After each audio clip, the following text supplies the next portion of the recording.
How do you do? Mr. Brian Peters feels it would be a little unkind to present this podcast, gravely amusing, without just a word of friendly warning. We are about to unfold an episode from the mind of Brian Peters, a fan of pop culture who sought to create a podcast after his own image, without reckoning upon God. It is one of the strangest podcasts ever listened to. It deals with two great fandoms of pop culture, humor, and horror. I think it will thrill you. It may shock you. It might even horrify you. So if any of you feel that you do not care to subject your nerves to such strain, now's your chance to, well, we warned you.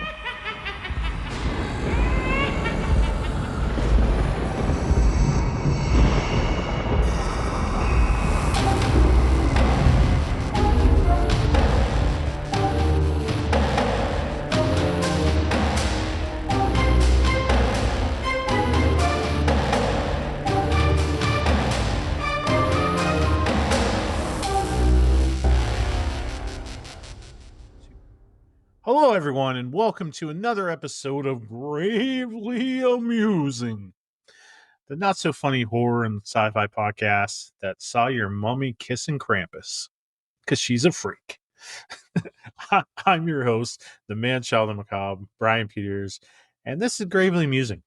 It's a podcast where we look at the scary side of history and pop culture and just talk about things we love. And I've been busy as heck these past few months, unfortunately, with work changes, being understaffed, and going back to school. So I apologize to my listeners, but adulting is hard. Adulting is, it sucks. But I do have some mini episodes, ideas ready to go. And 2025 should be a great year with many great episodes.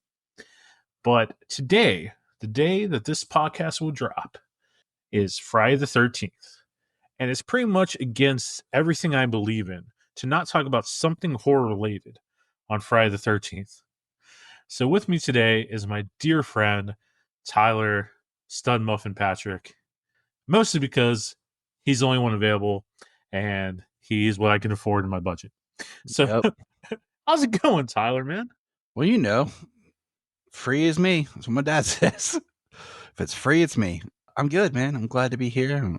I always enjoy chatting with you, and I'm glad we could find time to throw this together in both of our schedules because I know I've been busy as can be.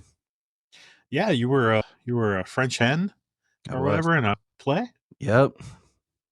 I mean, sure you're not a rooster? Technically, I was a rooster, but you know, I get called a hen. Little inside jokes for people because we're doing a play, but hey.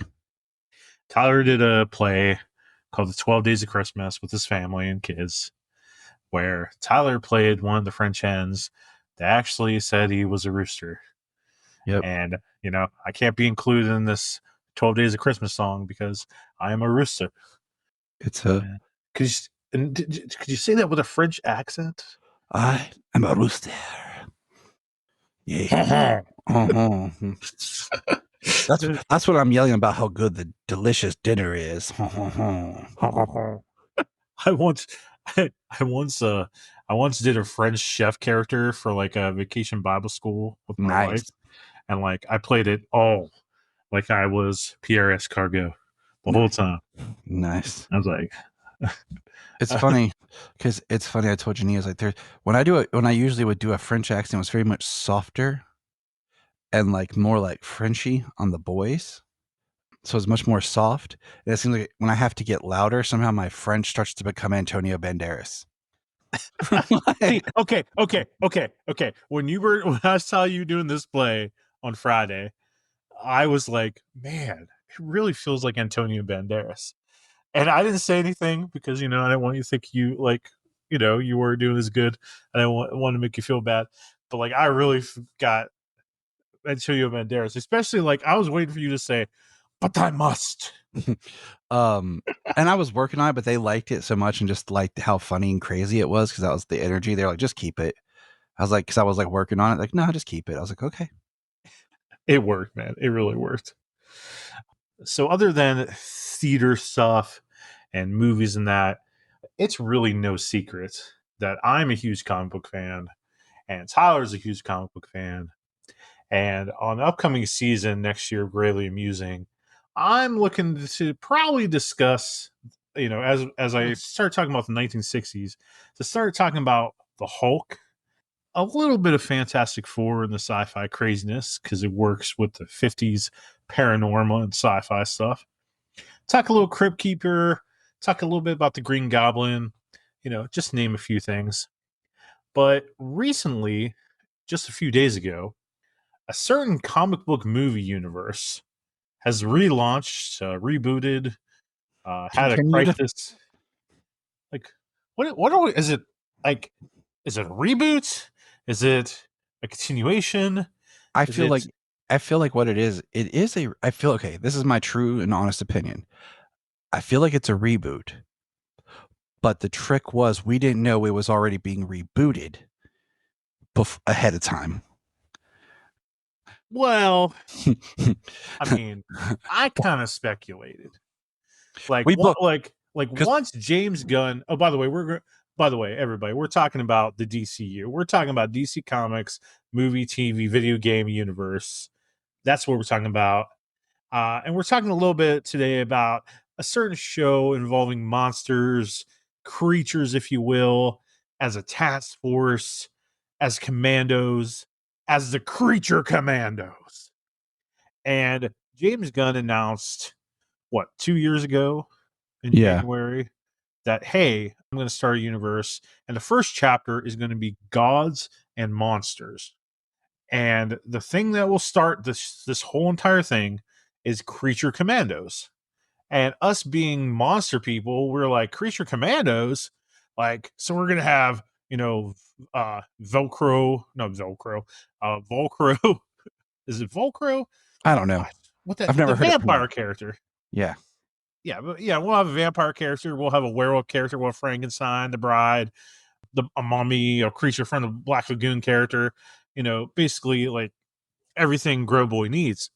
And but as Tyler was trying to say there, and I interrupted because I'm a dick, um, is this universe really didn't start with DC with Creature Commandos.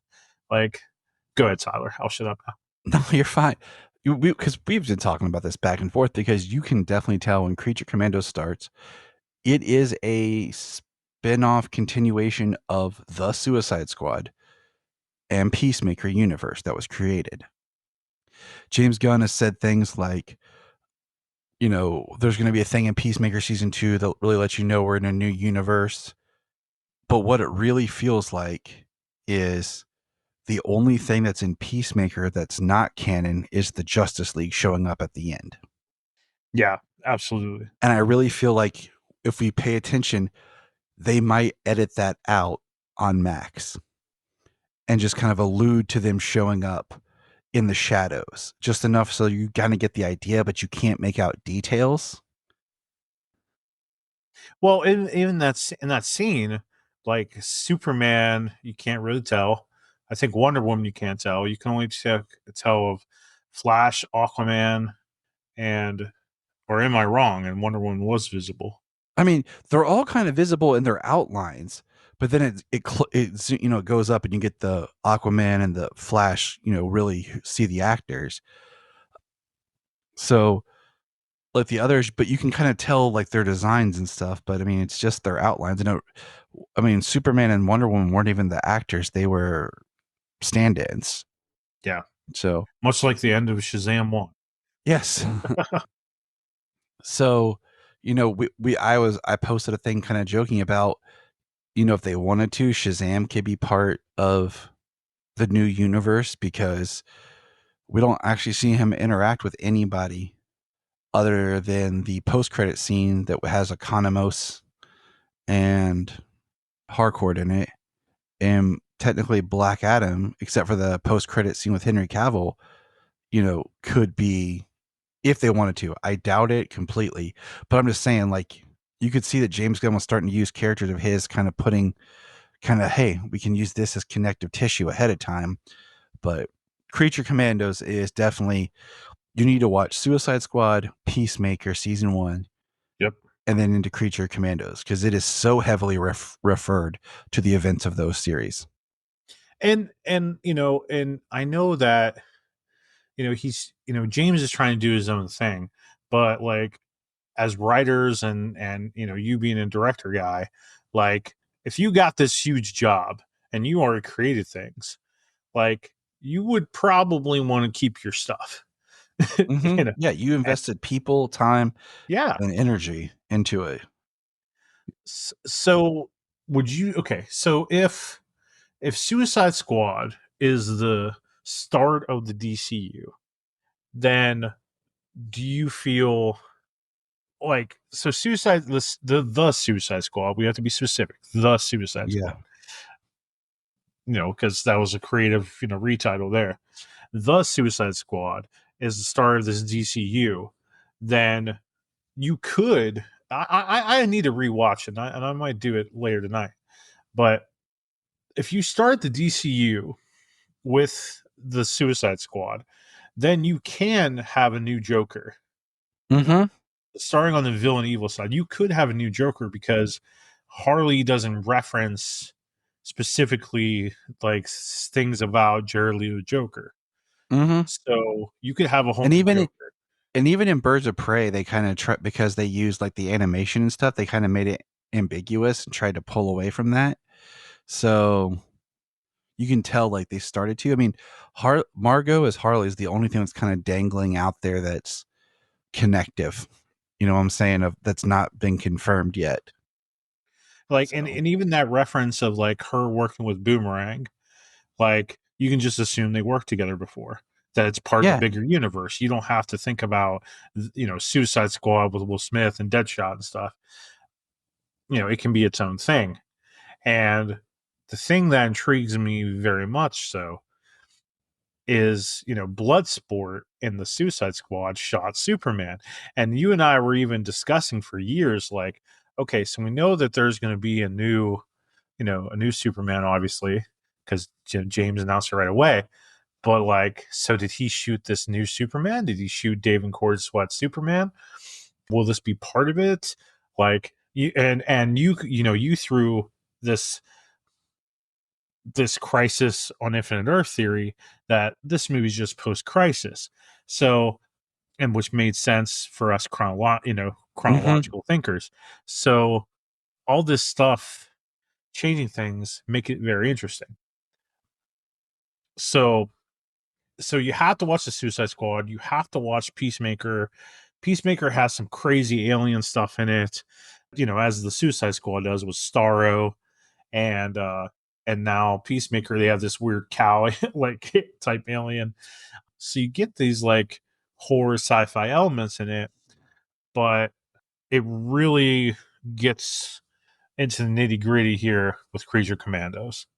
So let's get right into it.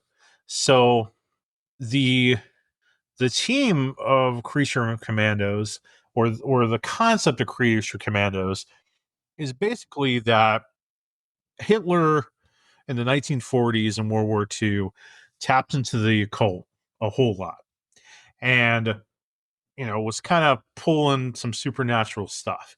So the United States governments and some other governments were trying to come up with kind of secret weapons. And they created this team. And I need to read the original comic, and I apologize that I haven't because I suck. But I have read Agents of Shade, which is kind of an updated Creature Commandos that was launched in 2011 in the New 52. So I have some general concept of it, but I didn't know the Creature Commandos existed until just a few years ago with kind of reading the New 52. So the Creature Commandos is kind of like a Guardians of the Galaxy, where I kind of heard about them, but like didn't know all that was in it. And me being a huge sucker and a huge fan for Universal Monsters, I mean, it's kind of like, what the heck you been doing with your life, Brian? Like, why haven't you checked out this comic? So, in Creature Commandos that I know of in New 52, we have Frankenstein, or Eric Frankenstein, with big giant hulking dude, doesn't talk much, mostly grunts, goes, and has a giant ass sword, pretty badass.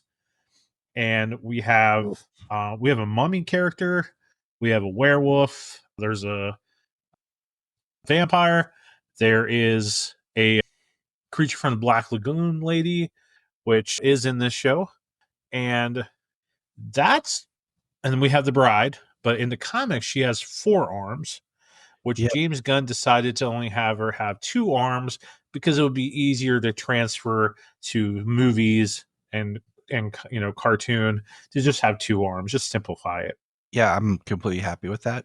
I'm very happy with it. I don't like her with the 4 arms. Like, I don't it's either. interesting for combat, like to watch in the comics, but in this, it's just like, yeah, in live action, it's just not going to work very well. So Tyler, let's go through this team here. So we know that we find out in this episode as it starts, and at the time of this recording, only 2 episodes we've seen. I know this will drop on the 13th, and another episode will be there, which we might add to this episode if we get to talk about it before we drop it. But there's only going to be like a total of 7 episodes, so we have 5 more episodes to go, and we'll talk about them all. It's just crazy because it's like we're just getting started, and we're like, dang, only 5 more. Like, just kind of like, that's the kind of the catch-22 of it, Tyler. Like we do premieres and we drop maybe 1, 2, sometimes 3 episodes. Because usually when they do that, it's like it's a full arc of something. Like for real. it's a full arc to get you like hooked. But yeah, I think the 2 episode was needed to kind of get you to really see what's going on. But I think it's tricky because I think like 10 episodes to 13 is really good for shows because you don't have a lot of filler like a CW, post season 3 Flash show, where you had so much filler and like, I don't care about these characters. I think 13 is a good number. 10 is very solid, but less than 10, especially at a 20-minute show, like it leaves you wanting a whole lot more. And I mean, you can binge this whole show, I mean, like, under 4 hours when it's all said and done. So, yeah. So the show starts with us being introduced to the new team leader, which is Rick Flag Sr. So in the Suicide Squad, we had Rick Flag Jr., and now we have Rick Flag Sr. And first of all, I know what you're probably wondering, is this even work for this guy to be old enough to be Rick Flag Jr.'s dad? Well, Grillo is 59 years old. So like late 50s, early 60s, had his son as when he was 18. So that would put him, so if we say he's like 58, then that means Rick Flag was in his mid 30s when he died. Mid 30s. So it works. It works fine.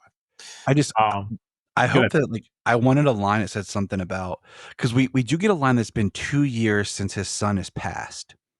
And I was hoping we get a line or something about like he came out of retirement or he came out of some like deep undercover thing to kind of help explain why we haven't heard of him or seen him before. Just like after his son had passed, like he reemerged more prominent and came and requested to be back in the service or something, Yeah, like where, like, so what's his relationship with Waller? Because if Rick Flag Jr. is working with Waller and they're doing the Suicide Squad stuff, what the heck's Daddy doing? And I think, I'm with you. I think we'll get that because Gunn had mentioned in the panel that each episode would have some sort of flashback or help focus on a different member of the team filling out their story.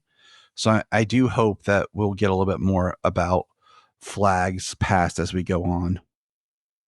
Yeah, I hope so. Like, and we know Grill is coming back in Superman for briefly to have some part in that, and we know that he's going to be a big part of Peacemaker season 2.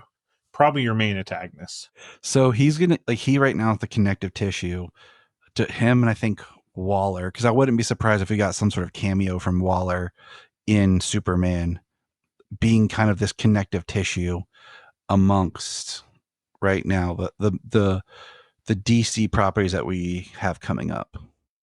Yeah, I'm excited for it.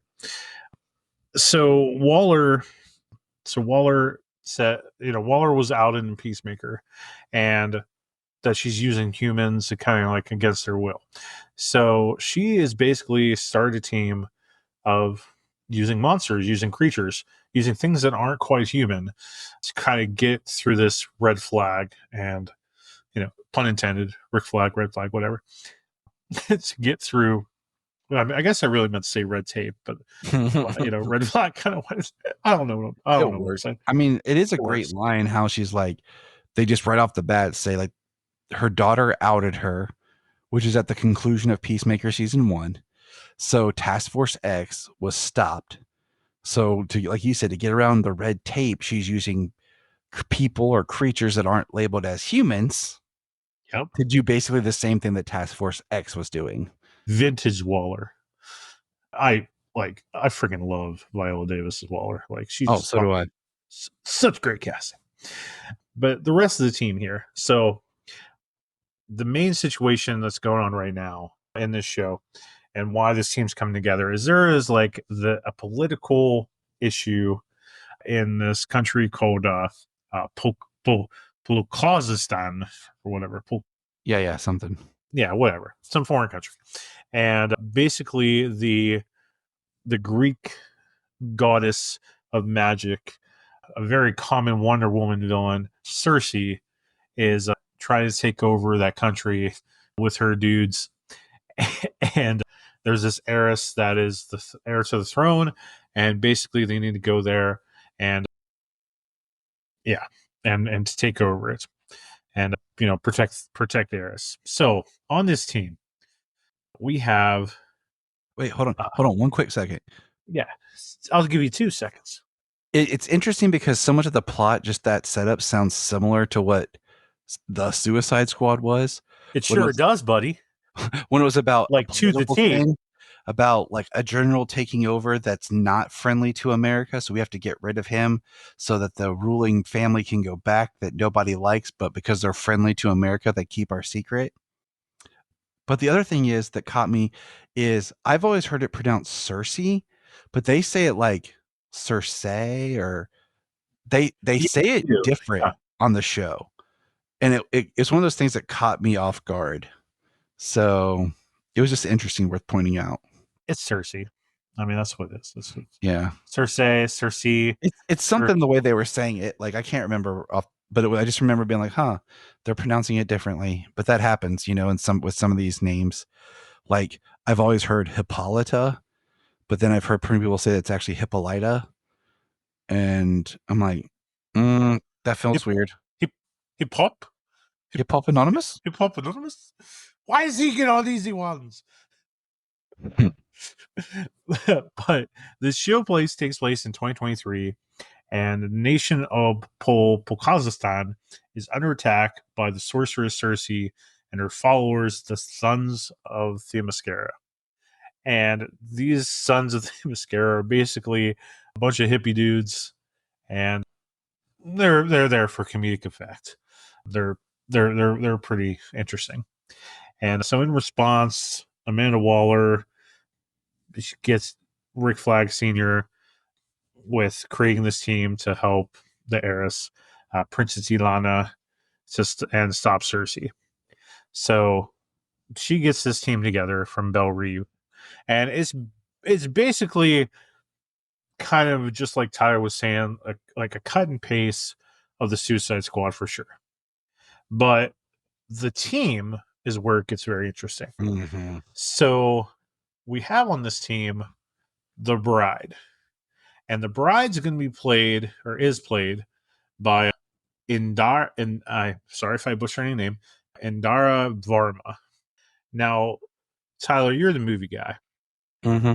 Like, what else has she been in that I should really know? She was in Kenobi on Disney Plus. She was okay. And then I also know her from, she was the wife of the sea snake, which was Pedro Pascal in Game of Oh, Thrones. dude, she was in Game of Thrones. Yeah. I feel stupid. That's where those are the two places I know her from.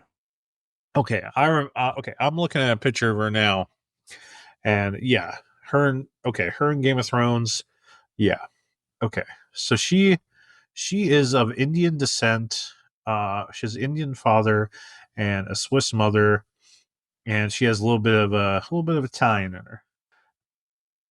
And yeah, and I think that she does pretty damn good as a bride.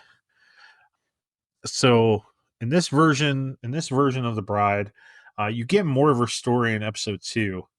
Um, and Tyler, what happens in episode 2? Like, what's her backstory in this, dude? So her backstory in episode 2 is basically where we learn that she was being created for Frankenstein, Eric, to be his mate. And we actually get to see where there's like the doctor with a bunch of different body parts of women and everything, where they were putting together her for him. And the short version is basically she is created, and much like in other stories, she's still, her brain is underdeveloped, she's childlike, she's being taught by the doctor, but then she falls for the doctor and he falls for her. And Frankenstein, the Eric in this case, is infuriated, and in this case he catches them together and then later murders the doctor, and then basically globetrots, hunts through time the bride, trying to get her to fall in love with him and be his mate. Do you think that'll work for him in the end, sir? Yep. I don't know. They're immortal creatures in a way, so maybe eventually he just wear her down and she's like, you know what, there's nothing else. But it is interesting because we haven't really got to know the character of Eric much, and it's like a very interesting unbalance of how we see him in her percepted flashbacks, and then maybe how he actually is, because he seems Yes. very fun. I'm glad you said that. He seems fun and playful, but yet he's full of passion and anger. You and I have both seen enough versions of the doctor creature relationship that we don't get to really see that of how they operate together. We're just coming in at a point where the doctor is creating a mate, and the doctor even states, like, you exist somewhere between life and death, and I never thought I would be making a second one. Something like that, where the doctor's very hesitant to do this experiment again. So I got so at the reveal at the end of the first episode, as the bride is looking for something at the house that she was created in, which just conveniently happens to be near this country. So, well, I figure that's like what they say earlier when they're going, what country they're going to, and then she kind of gets upset. Is because I feel like that's her home country, so that's why she's like, I don't. And I feel like it's one of those small countries that are about probably the size of like a state, here. yeah, sure. So it's like we can get there rather quickly. Size in New Hampshire or whatever. Yeah. But also with her as she goes to this house is kind of like the creature from the Black Lagoon type character, which is played by Zoe Chow, and the character's name is Nina Mazarsky. And Zoe Chow, I don't remember what she looks like, but she was Isabel and the Strangers, and in something called the After Party. I don't know much about her, but she is an amphibious scientist, and in the comic, and mostly in Agents of Shade, I think she has the ability to switch between humanoid and creature, but I might be wrong. I'm trying to remember, but I don't know. She was created in 2011 by Jeff Lemire. Jeff Lemire also created, what's the show with the antlers and the kids? Sweet Tooth. Yeah, Sweet Tooth. And Lemire also was writing Animal Man during the time 2011, and he was kind of working with Animal Man and stuff like that.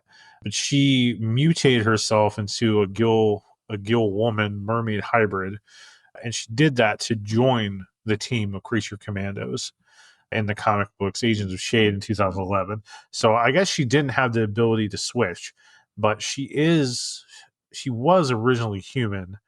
And in the comics, she actually becomes a love interest to Frankenstein because of the bride rejecting him so many times.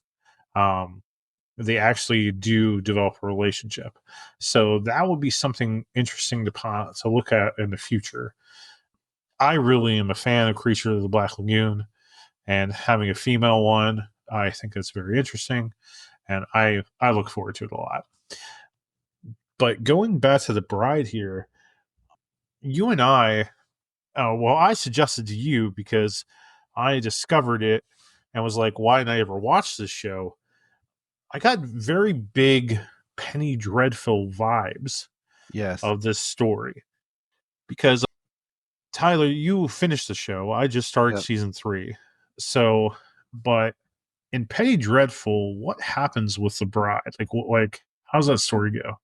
Well, when they make the bride, much like this, she falls very much in love with the doctor, and the doctor falls for her, and Frankenstein once again is, caught off guard and angered because the bride wants nothing to do with him. She's supposed to be there for him, but she prefers the doctor, and Frankenstein is angry. And that's pretty much it. Like, the doctor has a love obsession with the bride. So, and that's kind of the same thing here.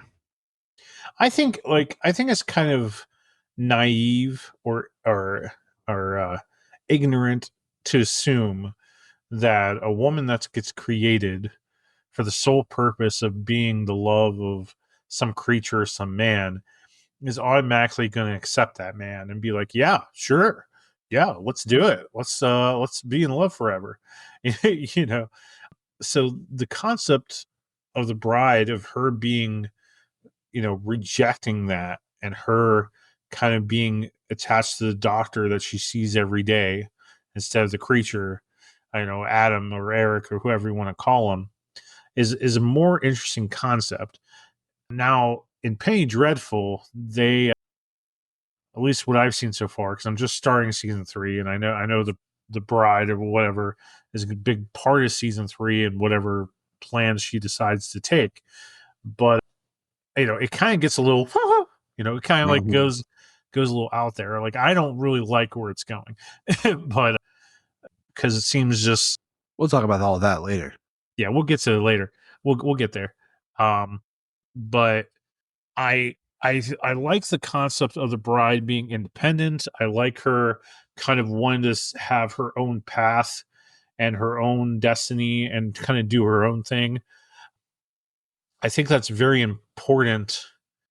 I think that's very important in character development for the bride, to kind of be the symbol of feminism, if you will, of female independence, and kind of being able to do her own thing and be a badass and not just meant there for men, So but I like that kind of. I agree with that, but you know what I find even more disturbing is the doctor, in the sense that you're basically have this full female body, physical prowess, but yet you have the mind of a child, and you looked at her as a tool or something that you manipulate and create. And You're getting in the deepness of it. And she falls. I wasn't getting in the deepness. I'm not going to go down the whole rabbit hole, but just the fact that you are supposed to be more of this father figure teaching them, but then you try to pull in the love interest, and you're basically twisting emotions of a child brain to an adult body who responds on a physical level like an adult with their, I mean, we could break it down more, but like, it's almost disgusting because I wasn't going to get into the nitty gritty of it, but I do find like I guess I was kind of going to save it for a Penny Dreadful talk. Oh, but we'll dive in even but more, and that's why I'm touching on it but now. but I do want to touch on what you're saying, because like I find it pretty darn disturbing that the Doctor creates this woman out of corpses, and then he has sex with it, and like so we got necrophilia there, but then you have like the thought of like, is it really necrophilia if it came back to life? Like, because it's not dead anymore. Like, but you don't need to go in that But then it's philosophy like, because it's disgusting. but then but then there's always the part like with the Frankenstein monsters yeah, creations. Do they actually have blood flowing through their veins, or are they running yep, on electricity? Like, do yep, their bodies function as far as the need to eat, drink? Are they Are they alive? Are they in a constant state of decomposition? Do yeah. they have the ability that all their organs function the same, or not? Like, there's a lot of like does their bodies create hormones and things like that?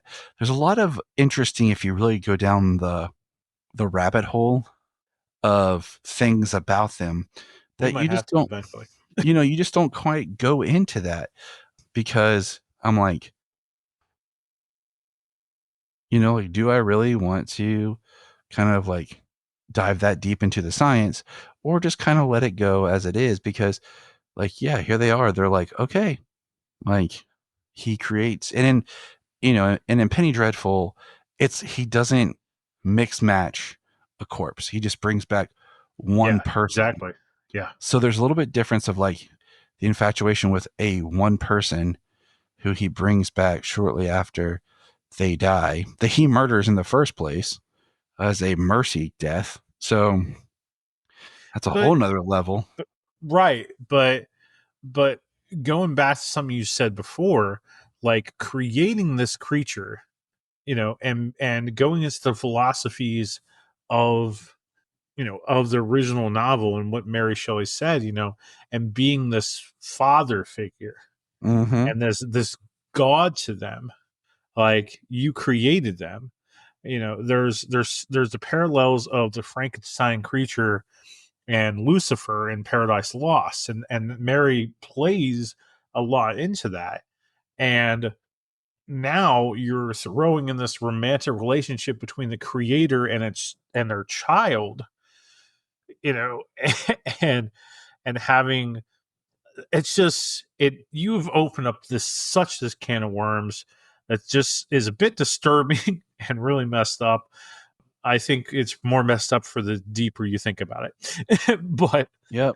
But I'm interested to see where this is going to go, in terms of the character with the bride and Eric, because in the comics, Eric did pursue her and he does want his wife back, but he eventually kind of gives up the quest.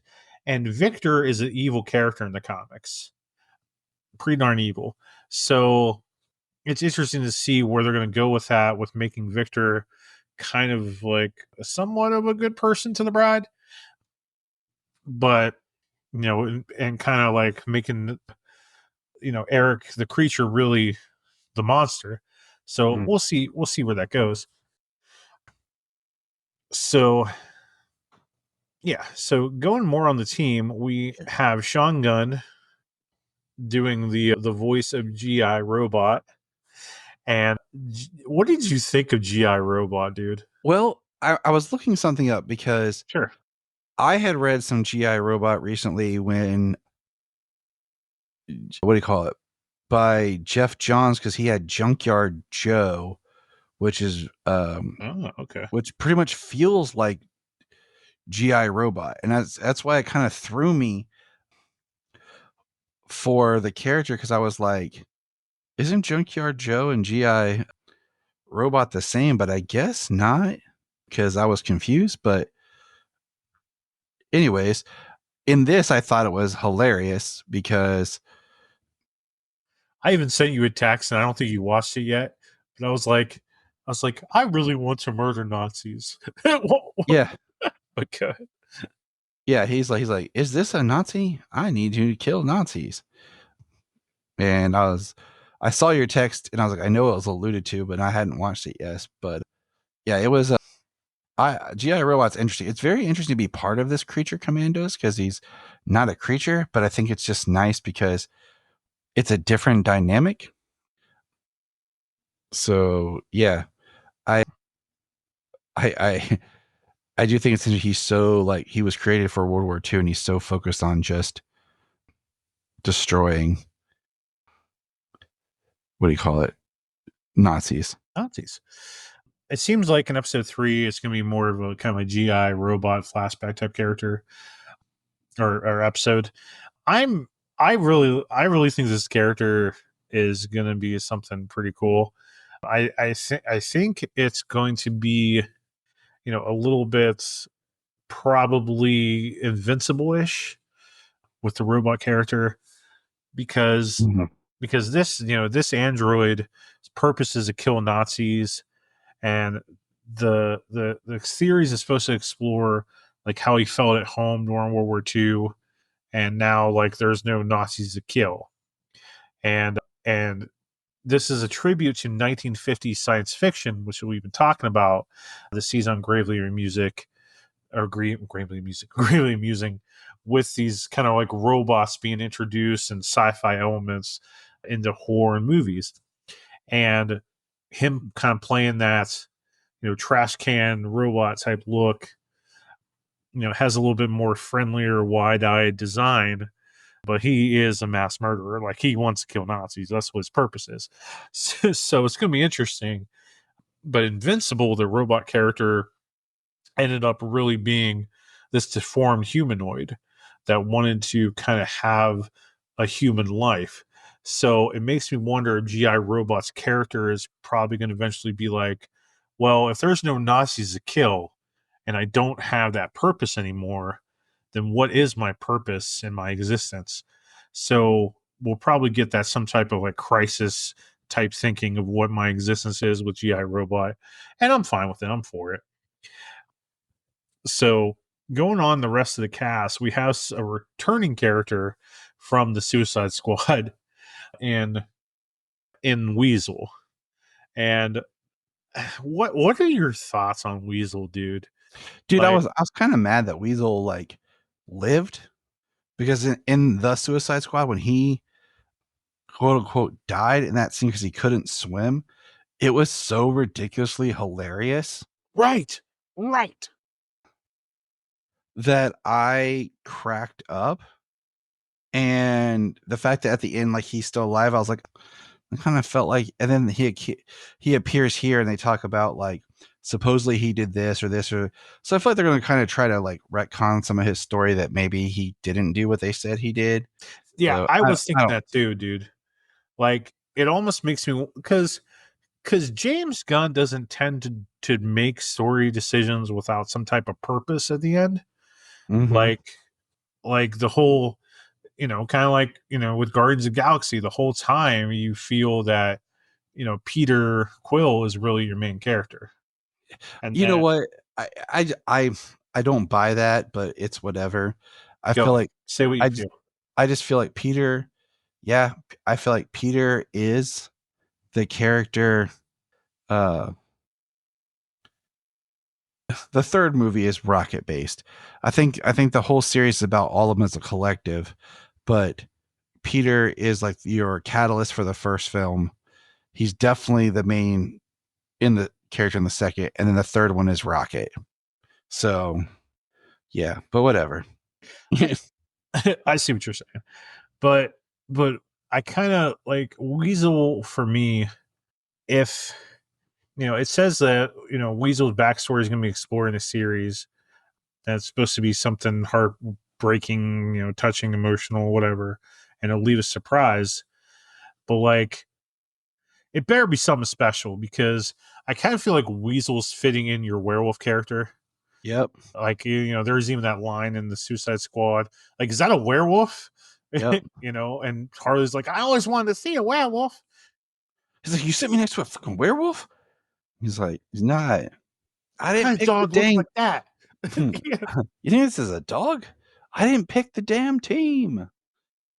Like, it better be something special, because the werewolf character, which for some stupid reason I can't think of the werewolf character's name in the Shade books, and in the Creature Commandos, like, is a pretty interesting, cool character. Well, what I think is interesting is they've just launched a new Creature Commandos comic book, and it's not these same characters that are in the show. Oh, really? There's a little bit different. And I've only read the first issue, and the second one just dropped on the DC app, and I just haven't read it. Who's the team? I don't remember, because it's like they're recruiting the werewolf character and somebody else, I think the vampire, for it. So it's kind of like a mystery thing starting. Well, that werewolf, the vampire character, very, I really like the vampire character. His name is like it's not Velcro. I keep on wanting to go Velcro, like Volcro or something. Yeah, but like he's very cool. I think like he has wings, and like, very cool guy. But Weasel, it better be something, because we like werewolves. We want werewolves. Yep. What do you think of Dr. Phosphorus, dude? Every time I look at him, I think, oh, is that the Atomic Skull? No. Is that Blight from Batman Beyond? No. And right now, he's pretty cool. He is a Batman villain, mostly. So I'm like, I don't know. He hasn't done anything yet for me to really be like, oh, this guy is cool. But I'm like, he's funny because it's Alan Tudyk voicing him, So there's already like a bought-in likability to it. I see what you're saying. I know you want to be Atomic Skull because you're, a Superman guy. But I mean, like, that's just what it looks like when I look at him. But I mean, so far, like, that fight with Rick Flag was cool, but he hasn't done anything that's been like, oh my God, this is awesome. So we'll see. Yeah, I mean, this is where like Flaming Skeleton or whatever is pretty cool, but it also, it also makes me think, almost feel kind of a little disappointed in the team a little bit, because like, I kind of want the werewolves and I want the vampires, but I want more of the monsters. More of the monsters, yes, more monsters. Where are the monsters? Because I feel like Dr. Phosphorus is one of those people, like, I'm pretty sure he wasn't born this way. So you could start to argue that he is a human who had an accident. So he's not really a creature, unlike, Frankenstein and the Bride, who were reanimated corpses and multiple corpses. Yes. Nina is some sort of like creature. G.I. Robot is a robot. So I just feel like with Dr. Phosphorus, you could almost be like, okay, this guy was human at one point. And then the Weasel, whatever. So since you're not very familiar with Phosphorus, okay, so he was created in the 70s. He made his debut, I think. He wasn't created by Neil Adams and Denny. He came like a little bit before they came. He came out like 77. And basically he was like this business dude. I can't remember his real name, but he was a business dude that wanted to make a power plant in Gotham City. Max Schreck? Basically. Yeah, exactly. Oh gosh, yeah, dude, yeah. Max Schreck. But I think his name was Alexander or something. Knox. And what's that? Alexander Knox. Right. I know. But he worked with Rupert Thorne, and basically he was like told to build it elsewhere, and we don't really need a power plant, Mr. Schreck, and maybe you can run from there. And he was he built like the plant elsewhere, and he got transformed into a metahuman during a meltdown at the plant, and it made him transparent, burning skin, and ability to generate harmful radiation.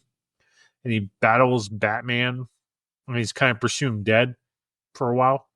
He comes back in the 90s during the Underworld Unleashed story. Now, the Underworld Unleashed story is a story I hope that we get some form of something eventually, because I don't know if you know that story too much, but basically, I don't remember. Like, Underworld's Unleashed, the villains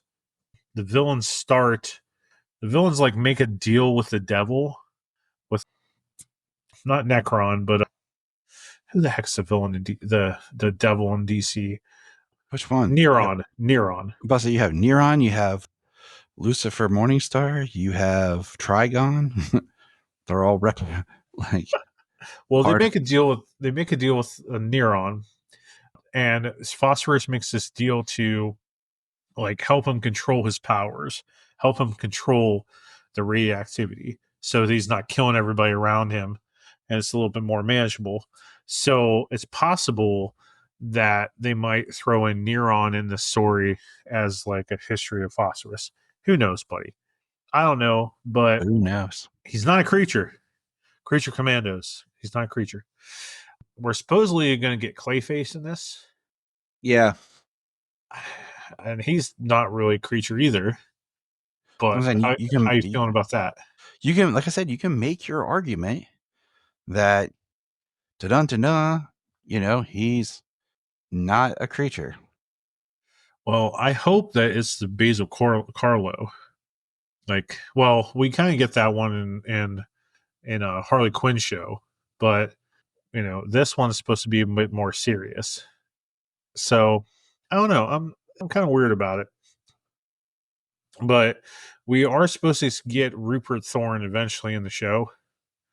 So and he's supposed to be played by Benjamin Byron Davis, who's been in who did play Dutch in the game Red Dead Redemption. He's mostly known for that. He's been on Mad TV, Criminal Minds. He's mostly done TV work and voice work. But some guy named Benjamin Byron Davis will be Rupert Thorne. So Okay. we'll eventually get him. But the main thing I guess we're trying to say is there's not a lot of creatures on the team. We just have the Bride, and we have Frankenstein, and we kind of have Weasel, but no one. And then we have the creature from the Black Lagoon, but not a whole lot of creatures here.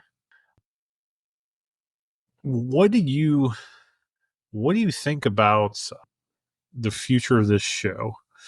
Like, so we kind of get a teaser of Cersei saying that something's happening in the future, and we see it after the first episode, and we see Superman on a cross.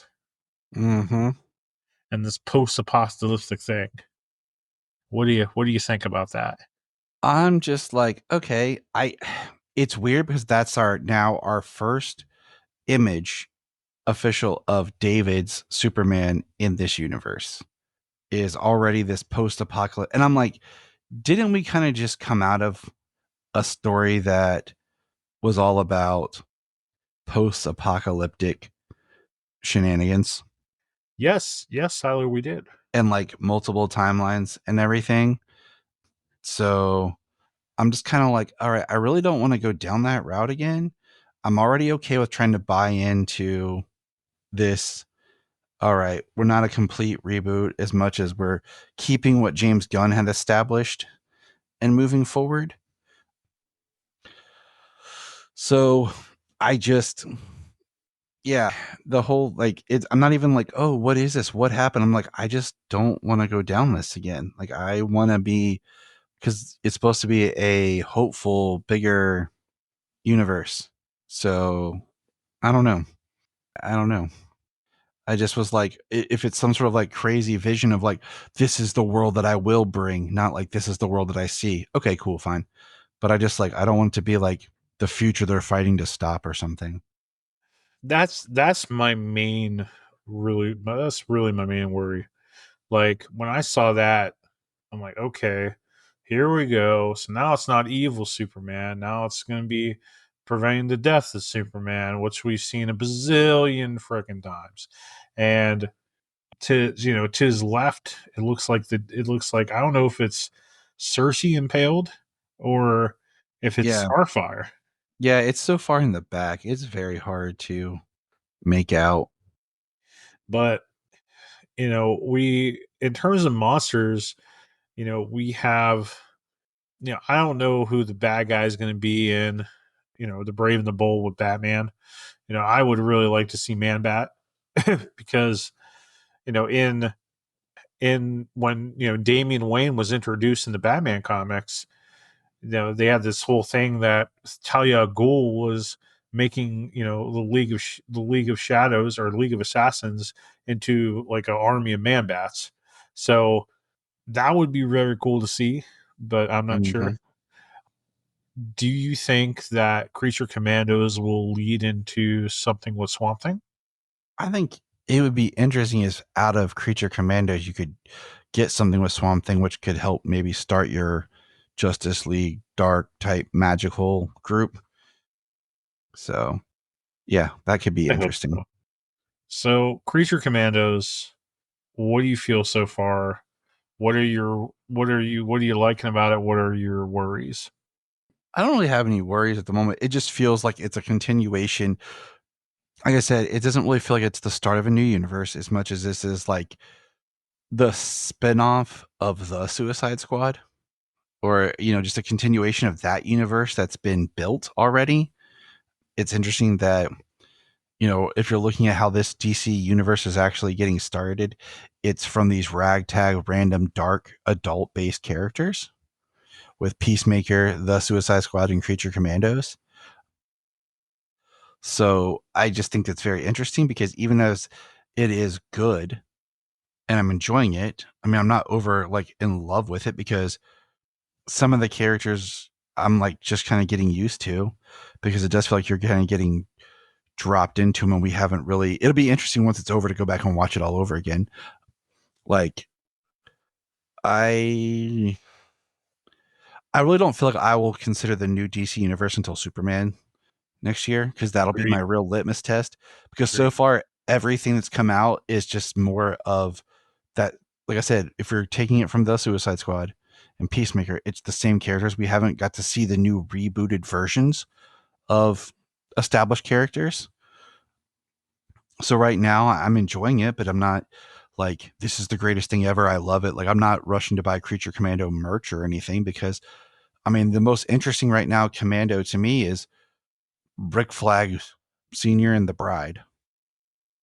So there's none that I'm really latching onto that much right now. So like I said, but we're only 2 episodes in. So We're only 2 episodes in, and we might add more to this episode when we get to the 3rd episode, depending on what our schedule is this week. But my initial first grade of it is, as a comic book fan, I feel it's just fine. I feel it has some good humor in it. It is fun. I was entertained, and I am interested to see how this will lead into Superman, because to me, like you said, Superman's the real test. Superman's the real beginning. With this stuff, I don't think it really matters as much if it's going to. I mean, it matters that it succeeds, but Superman must succeed. Like, it has to knock it out of the park, or there's no ifs, ands, or there's no hope for for DC in movies. There really isn't. And on your Krypton Report podcast, we'll definitely talk more about that. We already have, but yeah. that's what needs to nail it. But as a horror guy, as as a horror guy and a monster dude, I'm disappointed that there's not really a whole lot of creatures here. And it makes me wonder almost if they're going to swerve us and some of these characters are going to die, and we're going to get more adds to the team that we didn't expect. Because I want it to feel like creatures, but I like that they're using real Mary Shelley type aspects of the character with Frankenstein, and using quotes from the original novel. Mm-hmm. But you gotta give me more in terms of monsters and stuff, because I want this to be more like a horror, monster comedy than just Suicide Squad 3. Yeah, instead of just being the Suicide Squad, but now we've just taken out the criminals and put these monsters, but they're not really monsters.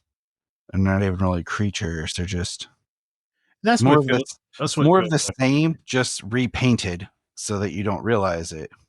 It just feels like Suicide Squad 2. Like, that's all it really feels like. and we need more monsters. Here.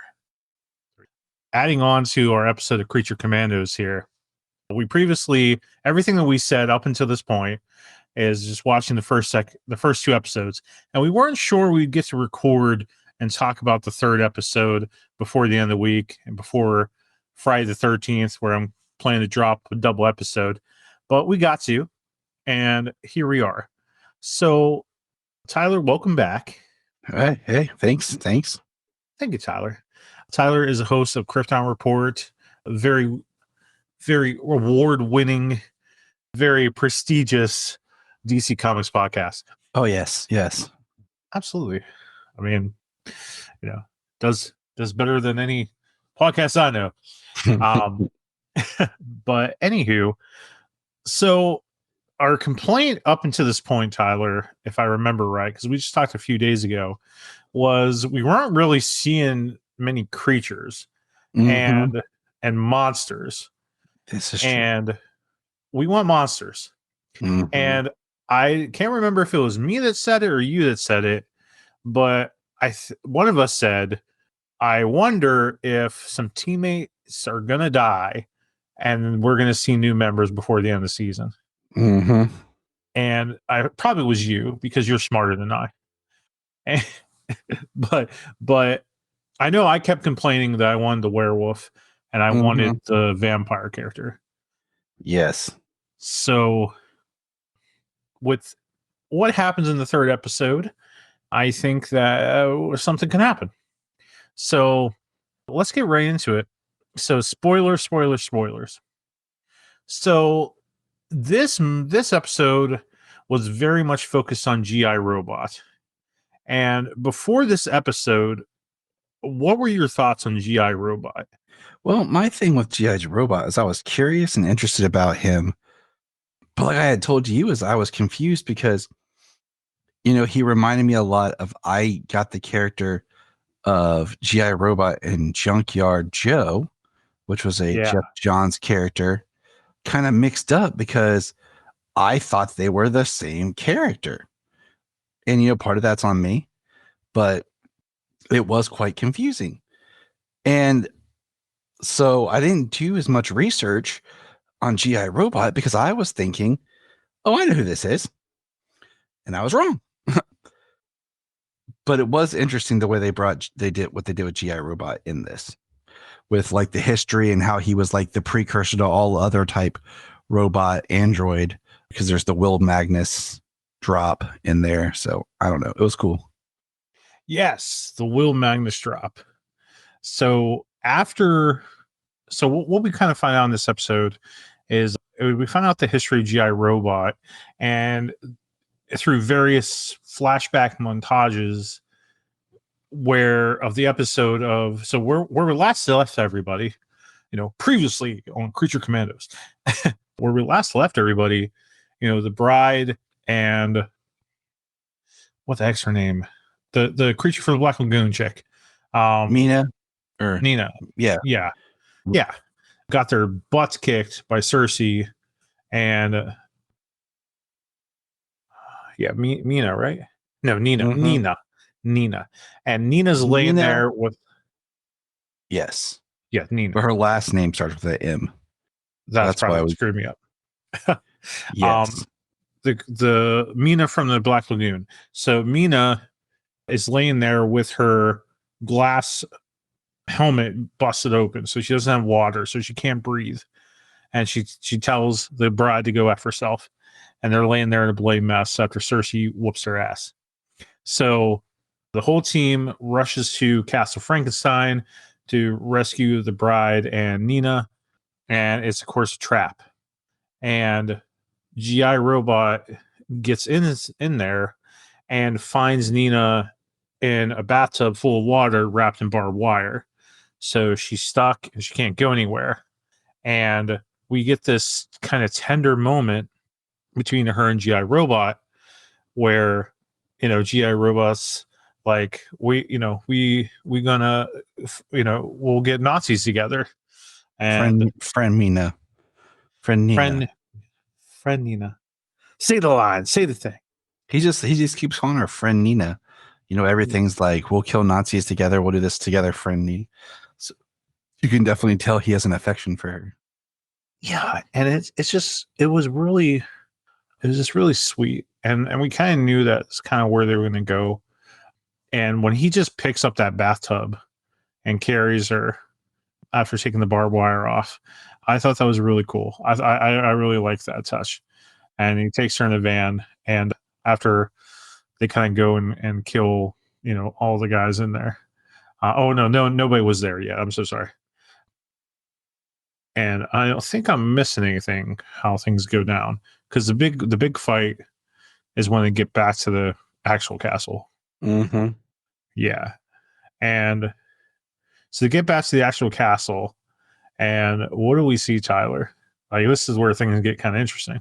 Well, which part? Because when we get back, we find out they're invading. They're going after the princess, and GI Robot is just kind of standing there doing nothing. And he says to Flag, "Are these Nazis?" And he goes, "Yeah, GI, these are Nazis." And like he gets happy, excited, and he starts his gun arms. But then what we see is he basically splits his body in half, floats up, and then his arm like breaks down into multiple to where he has like 3 and 4 guns on each hand, and he's spinning in a circle just shooting Nazis. But that's intercut with a scene from his past where he had been decommissioned and some collector guy bought him, and this guy bought GI Robot and takes him to a rally for their cause, and he's sitting there and he comes walking, and it's a neo-Nazi rally, and GI Robot goes, "Oh," and his eyes get wide, and then he just starts annihilating these people that were in this rally. It was violence. Yeah, it was it wasn't for the weak at heart. It was quite violent. It reminded me a lot of the scene from Kingsman, the first one in the church, when he goes crazy and starts blowing people away. Yeah. But through this whole thing, we when we get in this flashbacks of GI Robot, we find out that he was created for World War II to fight the Nazis. He fought along with Sergeant Rock. That's what I thought was a cool little detail. I was hoping that we would get that, and I'm glad we did. And Sergeant Rock is a huge DC Comics history, World War II, sergeant, big character, kind of like an old school, somewhat old school, like Nick, not really Nick Fury, but old the equivalent of that.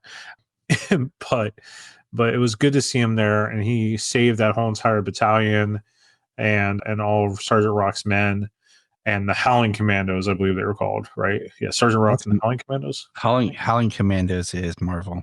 That's Marvel. My bad. My apologies. But him saving all of them, they take him to a bar and they say "Cheers to the Tin Man," which is the title of the episode.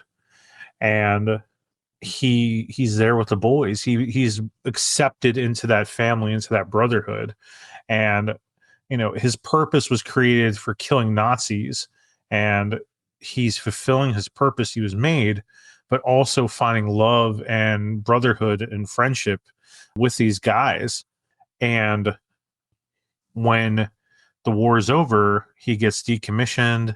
He gets kind of put into storage, and he gets hand off like 20 years later to scientist Will Magnus. Now, Tyler, who is Will Magnus in the DC universe, sir? Will Magnus is the one responsible for those good old metal men. The good old metal men. Now, have you ever read a comic with the metal men? Yeah, but it was the New 52 metal men stuff, and then of course where the metal men appear in Justice by Alex Ross. Yes.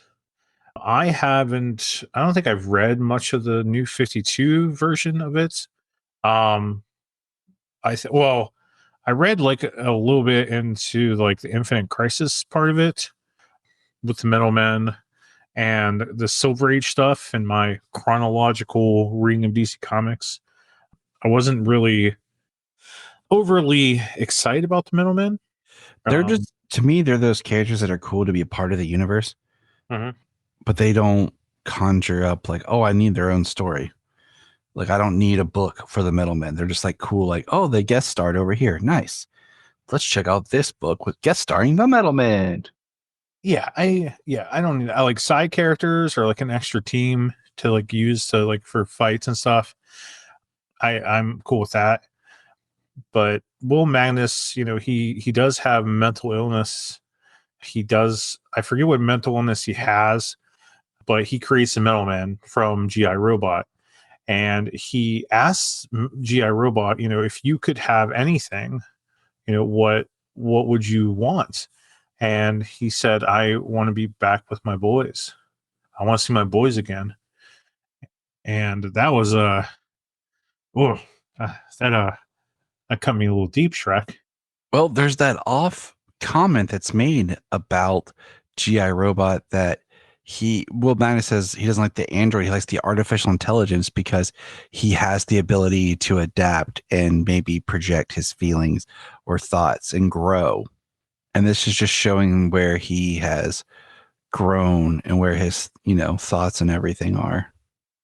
Yeah. And he's, and it makes you wonder, like, if he would have had more time with the boys, would he, and not killing Nazis, but with the boys, kind of living with them and still having that fellowship, would he have been able to kind of reprogram and killing Nazis wouldn't have been priority, where priority would have changed through that love and brotherhood. And it makes you kind of wonder how this AI, whatever, would have adapted and changed even the being of a robot. And that's a very intriguing story. And I kind of would wonder if they're going to kind of get back to that a little bit. Well, you say all that, and it makes me think when you and I had that conversation not too long ago, when we got talking about Robin Williams movies, and we started talking about Bicentennial Man, and I said to you, like, I remember seeing it and not really liking it because I saw it as a kid, and not really getting it. And I've kind of thought back to it a couple of times. It's one of those I might need to revisit now as an adult.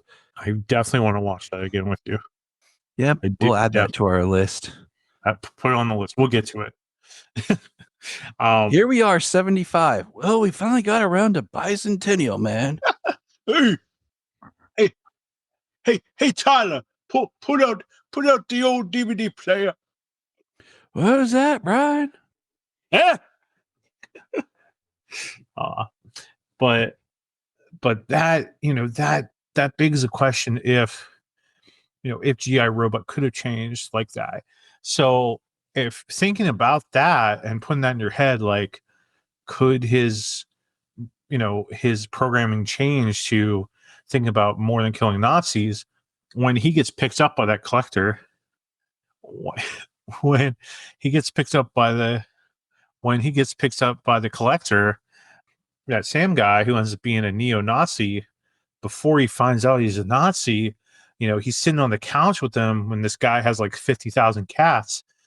He asks it, isn't this nice? Isn't this nice to be part of a family? And like, you're like, things are going to be okay for GI Robot. But you and I, we knew better. Like, I knew something was going to happen. And what I thought was going to happen, what I eventually thought was going to happen is that he was going to, this guy was going to, like, introduce him to his family or something, and they don't, like, I don't know, whatever it would be. But when he said, we have a meeting to go to, I knew exactly where we were going. Like, it was probably going to be a KKK meeting or something like that. Yeah, I thought it was something like that. I thought neo-Nazis was a little too much. on the nose. Yeah, Yeah. and then the fact that this guy, you just got a robot that was known for killing Nazis, but Yeah. Well. No, I'm sorry. What I thought was going to happen is that when the pawn shop or whoever guy was like, you have the hugest the huge collection of war memorabilia. I thought that he was going to have a separate room for Nazi memorabilia, and he wasn't necessarily a Nazi, but he just had collected the stuff, and then GI Robot was going to kill him because he just saw the Nazi symbol. And it was going to be like the guy wasn't a bad guy, like really he just like had some of the stuff for history because he's stupid. Like I thought we were going to lead to that. yep.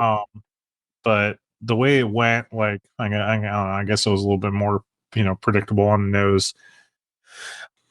But yeah, he kills those Nazis, and we find out that he's arrested after that, and he just sits in a prison cell and collects dust for for quite a while. But Waiting. he is tried, and they actually say that he can be held tried as a man. And I thought that was an interesting statement. That was really weird. Like, That how?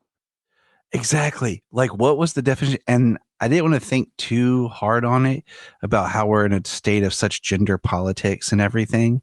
Yeah, But just the idea that this person, like, they're like, oh, he, I was like, oh, this is they try him and they convict him, and he's just standing there like, I kill Nazis. That's what I do. So yeah, but like I can understand that. Like I can understand. I can't understand it for a robot just yet. But maybe it's a precursor of how things will go once Elon Musk creates more robots and Skynet and everything. I guess maybe we could put him on trial. Who knows?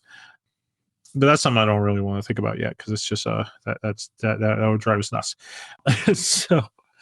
so yeah, so he goes on trial. Very, very weird. And I missed it here in my notes. Yeah, so as GI robots just killing everybody, Cersei blows him up. yeah, They call her Cersei. I know. But there's one point where they do say Cersei. Really? I think it was. I missed it. It was one time earlier in the episode, and I was like, oh, and then they went back to Cersei, and I was like, oh, nope, never mind. Cersei, yeah, whatever. And then two guys go and attack Cersei, and who attacks her? Who takes her down, Tyler? Dr. Phosphorus, the skeleton man, because he burns her face. She deserved it. She was being bad, Tyler. She was being naughty. And actually Weasel too.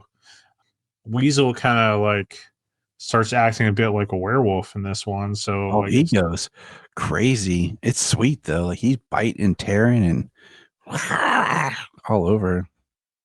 This was the Weasel I wanted to see, man. And there keeps being this joke, and we mentioned earlier that we want to see more like a werewolf. Like everybody jokes, like, is that a werewolf? Yeah, that's why Harley did. I feel like we'll never get the werewolf guy because we have Weasel kind of filling that role, which is just disappointing to me. But yeah, I agree. But Phosphorus burning her, and like we see a lot of action, we see a lot of what their powers can do, how the fights can be, and this episode was very action packed, and it seems to be leading up to the real story of Weasel and what really happening, and it seems to be kind of teasing that he didn't really kill all these kids. Yep, it's going to be one of those where he's not really a villain, guys. He's just misunderstood. Well, thank you very much, Matt Reeves and the Penguin, for making the Penguin an actual villain. I missed actual villains, so that's I appreciate all. it. Matt Reeves and Lauren LaFranc, like straight up. Like I agree. Like I miss villains who are villains. Like understanding a villain's fine, but like I still want them to be villainous because that's what they choose. Not like, oh, I'm just misunderstood and I'm not really a villain. That's just people interpret me this way. No, you're evil, dude. Like, because there are evil people in this world, and I need, it to be shown that. I just want villains to be villains. Like, stay villains. Like, come on. So, Tyler, did you? Well, I think they actually showed it in this episode this time when Cersei was showing the future. And did you notice somebody? Oh yeah, the Superman reference and basically Superman on the cross. Once again, that we officially see it, other than like a trailer at the end of the first episode. We see Superman on a cross, but we also see somebody else. We see Peacemaker, and we see somebody else. Wonder Woman, with her crown on the ground, covered in blood, and kind of close up. And we see Hawkgirl. At least it sure looks like Hawkgirl. So it makes me wonder, like in the Superman movie, are they going to introduce Wonder Woman? Surprisingly, nah. I don't think so. I think that would be too much. I think that's just one of those teas for the universe as a whole. Because the Superman movie is already big, but I don't know. Like, you never know what's actually going to happen, but I don't think it would be smart, because then you're going to go back to that same thing where now people are excited about the cameos and who's going to appear more so than the actual movie they're there to see. I'm glad you said that. I'm very glad you said that. Because we're seeing a lot of like little cameos.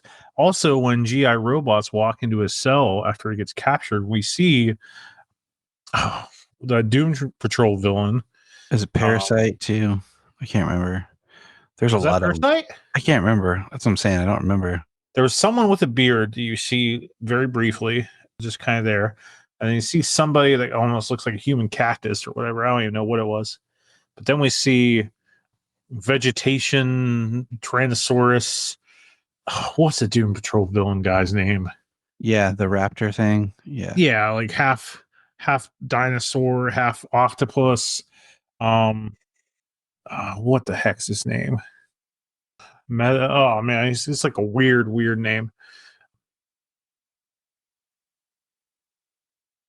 Hold on, Doom Patrol villains. What the heck's that dude's name? It's some weird, crazy name.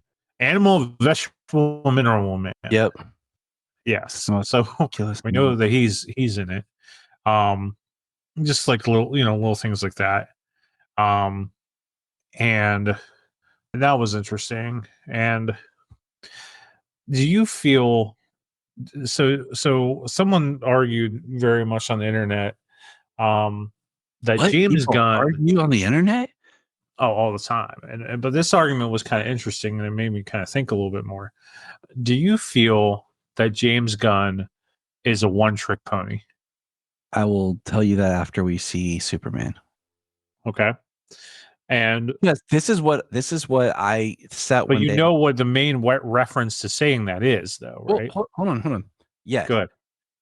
I sat with this and I said, okay, with Guardians and with the Suicide Squad, and now with Creature Commandos, I can include this. He's taking characters that aren't that well defined and kind of retweaked them, molded them, and put them as characters that we all like in a certain dynamic. Okay. Well, that's when I say, all right, what does James Gunn look like when he's writing and directing established characters? Mm-hmm. Okay. Well, I thought about Scooby-Doo. He wrote the Scooby-Doo movies. And I feel the second one is more true to the voice of the characters. The first one is kind of, but he's working in the frame. So I'm like, okay, I can kind of see that. But with a character like Superman, can he just write the character of Superman, or does he have to make him James Gunn's Superman? What does he have to change or do differently that he can work with? Or can he not write a single character story that he has to create ensembles and multiples? And that's why he brought in so many other characters into Superman. even above the Daily Planet dynamic. And that's why I say I'll tell you after that, because he's dealing with more defined characters. Because I know who the character of Superman is. I know who the character of Lois Lane is. I know who Perry White is and Jimmy Olsen. I think he has playability with Cat and Lombard because we've seen different versions of them a lot. I think he has some playability with Mr. Terrific and Hawkgirl. I think Guy Gardner is like this as far as what he can tweak to the character to make him more James Gunnian, if that even makes sense. No. But I know exactly where you're going with this because it's what I've thought about with how he builds his character. Because Creature Commandos is enjoyable, but it feels almost like you have a template of a character and what that archetype is, and you're just tweaking them. And if I had more time, you and I, we would sit down and look at who are the Suicide Squad and then who are the Creature Commandos and what's the 1-to-1 ratios. Because, you could say that Ratcatcher 2. I'll have time in about 2 weeks. Ratcatcher 2 is your Mina, and then your Flag is your Flag. And then, Phosphorus is that your Peacemaker. Yeah. Weasel's like your King Shark. Yeah, essentially. Yep. You know what I'm saying? Like your Harley Quinn, is that the Bride? You know what I'm saying? Like it just makes you go, what archetype is he working in? Then we could do, let's compare the Guardians 1-to-1 to 1, because next year before Superman, I'm going to do a back-to-back watch of Guardians 3 and The Suicide Squad being the last two James Gunn films next year in July. But yeah, that's my answer. I'll tell you more after Superman. Okay. So I am greatly concerned a little bit more now. I wasn't really concerned at all before Creature Commandos started, but now I'm a little bit more concerned for Superman, because in the second episode of this show, we had 2 sex scenes in a matter of 10 minutes. Like, boom. And I know that, I would say the sex scene with Frankenstein, or with Victor Frankenstein and the Bride, is more story driven and kind of somewhat needed. I could justify that one because it explains where the bride's head was with the necklace and wanting to get the necklace, and and where she is mentally in terms of her thoughts on Eric and all that. But we get the Rick Sr. and the princess scene, and then for comedic effects, and then we get the other one for dramatic effects. But so it makes me, and I'm thinking about Guardians, even though it was PG-13, we got this dick humor, here and there, and we got a whole lot of it in Suicide Squad, and we got a whole lot of it and Peacemaker, big time Peacemaker, and and now we're seeing it with Creature Commandos. So Superman, and this is a good transition to our next episode. Superman has a sense of purity, and if I see Superman making dick jokes, it's not going to fly with me personally. And if we get scenes in this movie, I assume it's going to, it's going to be PG-13, but if we I expect seeing sexual humor with Cat Grant. I expect it with Steve Lombard. And you're muted, buddy. And I expect innuendos, and I yeah, expect things that are going to go over my kids' heads, but sure, I'm going to catch, as they should. They should go way over that head. And I'm more worried, Tyler, because there's an image of Superman that needs to be there. And there's a certain way that James Gunn has been doing things that it's I mean, I appreciate some characters. I appreciate the humor here and there. I can handle the humor, because I mean, I mean, I'm a dude, and we have stupid humor here and there. But for dramatic flair and James Gunn has been able to tell dramatic stuff and put in some pie jokes here and there. See Guardians 3, but I don't want Superman. I want to see Superman be pure. I want, and keep that. Yes. That's why this will be a And test to James Gunn as a writer and as a director. Can it feel like he stepped up his game, where it doesn't feel like where it's not the same thing that we've seen his past few projects? yeah, and that's why I think he wants to put stuff in some movies because he thinks this stuff's funny and this stuff's likable. So he adds these other characters in there so he can get that out. He could okay, Guy Gardner's gonna make a dick joke. Like we can do that, but with like you said, with the lead character, Superman, that can't be your anchor for these type of jokes. Mm-hmm. And you're right. The real test is Superman. So, I don't hate Creature Commandos. I don't love it yet. But I don't hate it. It's okay. I guess I'm enjoying it, but I'm not head over heels crazy in love with it. Like, it's so great. I mean, I'm enjoying it, and maybe once it's all out and I can watch it straight, I'll like it more. But I like it enough, but I'm not going to be packing my room full of stuff. Yeah, no. I mean, if someone gets me a Frankenstein, member, I'll take all the Frankenstein stuff I get. I'm a huge Frankenstein guy, but I'm not going to go out of my way yet, But